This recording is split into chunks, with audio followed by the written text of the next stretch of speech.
You know, being an entertainer, it gives you opportunities that you might not otherwise have. And I understand that you've had some really interesting things like going to the White House. Tell us about that. Well, we got an invitation to a state dinner, and that is a big deal. Yeah, It it is is a big deal. At the time, I didn't know, my wife, we just didn't know that it was that big a deal.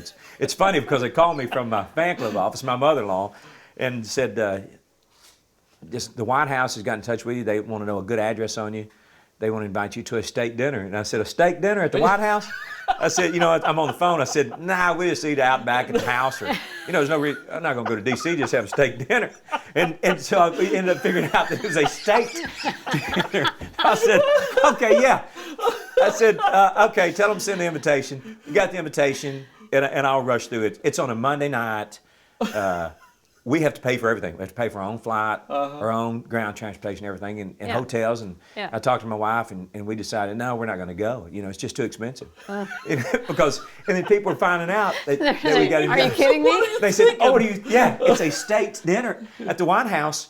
You have to go. And President Bush had very few of them. Yeah. So, and it was for the president of the Philippines, and I guess the association. Yeah.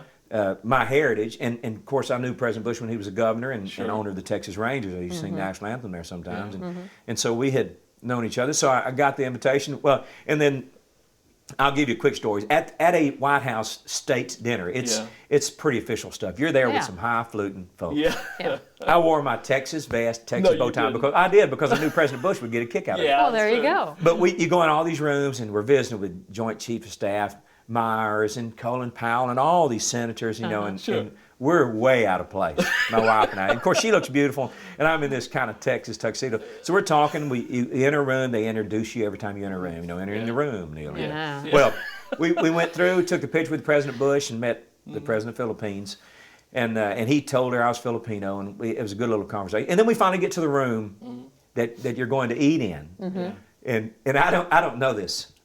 We have to bring our invitations. We each got an invitation, you know, in the mail. So we bring it. We're stepping in this room, and there's a lady there that's taking the thing. My wife hands her invitation, and she said, "Okay, your table." It was like table two or something. And my real name is McCoy. It's an Irish name. It's a long spelling. I shortened it to McCoy to make it easier on record people and your basic buying public. Yeah. But my wife goes by McCoy. So she gives her invitation. It says Melinda McCoy. I give her mine. It says Neal McCoy. Yeah. And so the lady says, okay, ma'am, you're at table so and so. Sir, you're at table so and so. And I said, oh, no, ma'am. You know. I said it's a long story. You know, I was trying to get some of that country charm on her. Exactly. I said it's a long story. I sing country music. We're married. And she looked at me. She said, oh, it's okay. You don't understand. You don't sit with your spouse at the dinner. Oh, you kidding? I was trying to correct her, like we're married. Yeah. And she let me know. Oh, well, you don't sit with your spouse. You know, I just went, okay, I'll be over here. Yeah. Just call me if you need me. Yeah.